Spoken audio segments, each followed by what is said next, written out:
তাৰ সকলোকে পোনপ্ৰথমে মই বাটুলি আপোনাক সকলোকে পুনৰ স্বাগতম জনাইছোঁ মোৰ লাৰ্ণ ছেকশ্যন আমাক ইউটিউব চেনেল য'ত নেকি আমি আহিবলগীয়া অসম কম্পিটিটিভ এক্সামৰ প্ৰিপাৰেশ্যন কৰি আছোঁ গতিকে আহক আজি মই পুনৰ কেইটামান জিকে এমচিকিউ মই লৈ আহিছোঁ যি নেকি এক্সামত আহিব পাৰে বা এক্সাম সম্ভৱীয় হয় গতিকে আহক ষ্টাৰ্ট কৰোঁ আজিৰ ক্লাছটো আহক চাওঁ নম্বৰ 1 প্ৰশ্ন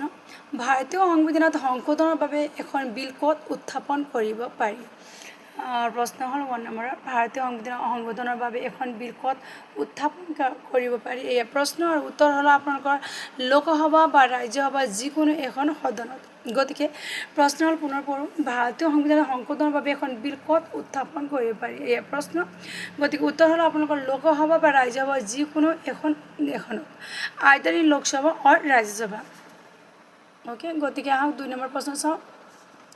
ভাৰতীয় সংবিধান সংশোধনৰ বাবে প্ৰথমখন বিল কেতিয়া উত্থাপন কৰা হৈছিল পোনপ্ৰথমে ভাৰতীয় সংবিধানৰ সংশোধনৰ বাবে প্ৰথমখন বিল কেতিয়া উত্থাপন কৰা হৈছিল এই প্ৰশ্নৰ উত্তৰ আপোনালোকৰ 1951 চনত ভাৰতীয় সংবিধানৰ সংশোধনৰ বাবে প্ৰথমখন বিল কেতিয়া উত্থাপন কৰা হৈছিল 1951 চনত 86তম সাংবিধানিক সংশোধনী কেতিয়া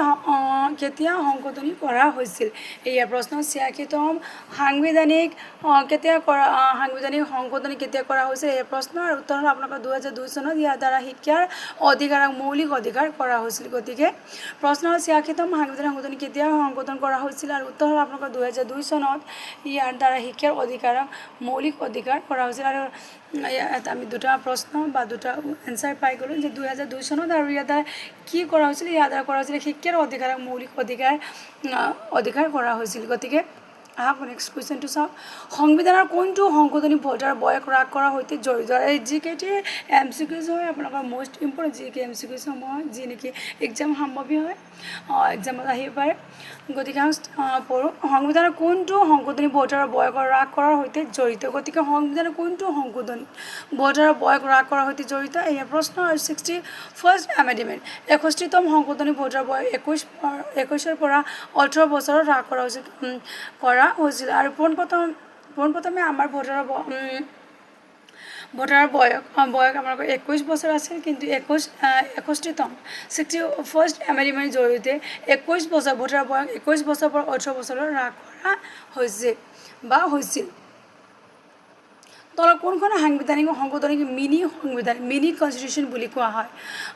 গতিকে এয়া মষ্ট ইম্পৰ্টেণ্ট প্ৰশ্ন তলৰ কোনখন সাংবিধানিক সংশোধনীক মিনি কনষ্টিটিউশ্যন বুলি কোৱা হয় আৰু 42nd এমেণ্ডমেণ্টক 42তম সংশোধনীক মিনি কনষ্টিটিউশ্যন বুলি জনা যায়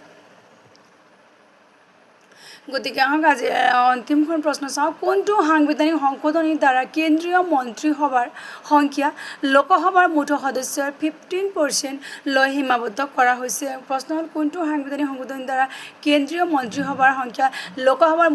মুঠ সদস্যৰ 15% লৈ সীমাবদ্ধ কৰা হৈছে আৰু উত্তৰ হ'ল আপোনালোকৰ 91st এমেণ্ডমেণ্ট 91তম সংশোধনী গতিকে এয়া হ'ল আপোনালোকৰ আজি মই অনা জিকে এমচিকিউসমূহ যি নেকি আপোনালোকৰ বহুতো ইম্পৰ্টেণ্ট জিকে এমচিকিউসমূহ হয় যি নেকি আপোনালোকৰ এক্সামত সুধিব পাৰে গতিকে এক্সাম সম্ভৱী হয় গতিকে যদি আপোনালোকৰ মোৰ ভিডিঅ'টো কিবা ইম্পৰ্টেণ্ট যেন লাগিছে বা এক্সাম সম্ভৱী যেন লাগিছে তেনেহ'লে আপোনালোকে নিশ্চয়কৈ পোনপ্ৰথমে মোৰ চেনেলটো ছাবস্ক্ৰাইব কৰিব পাৰিব তাৰপিছত মোৰ ভিডিঅ'ত লাইক কমেণ্ট শ্বেয়াৰ কৰিব পাৰিব আৰু মোৰ চেনেলটো ছাবস্ক্ৰাইব কৰিব পাৰিব যাতে আগন্তুক এনেধৰণৰ ইম্পৰ্টেণ্ট ভিডিঅ'সমূহ আপোনালোকে পাই থাকে গতিকে আজিলৈ আহোঁ ধন্যবাদ সকলোকে